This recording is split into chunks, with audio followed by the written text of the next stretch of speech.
Welcome to our channel. Today we how to restore stock option exercise planning with Fidelity detailed guide step by step clearly. To restore stock option exercise planning with Fidelity, first, log into your Fidelity account. Navigate to the Accounts and Trades section on the top menu.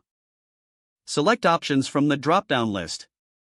In the Options section, find and click on Stock Option Exercise. Review any existing exercises you have listed. If you need to restore a previous plan, locate the Restore option. Follow the prompts to begin the restoration process. Ensure you have all necessary information ready, including stock option grant details.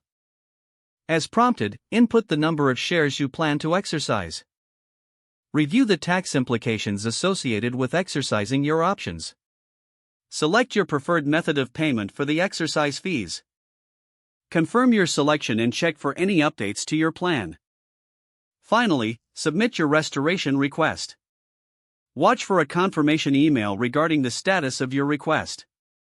Take note of any additional steps indicated in the email for successful execution. If the page does not load, refresh the browser or try again in a private or incognito window. Make sure you are using the correct email address, then retype it carefully to avoid small typos. If your password is not accepted, use the Reset option and create a new strong password you can remember. Check your spam folder for verification or security emails, then complete any requested confirmation steps. Enable two-factor authentication if available to improve account security and reduce unauthorized access risk. After signing in, review your profile details so your contact information and settings are accurate and current. If you see an error message, note it down and try again after restarting your device and internet connection. Log out when you finish, especially on shared devices, to keep your account and payment information secure. If the page does not load, refresh the browser or try again in a private or incognito window. Make sure you are using the correct email address, then retype it carefully to avoid small typos. If your password is not accepted, use the Reset option and create a new strong password you can remember.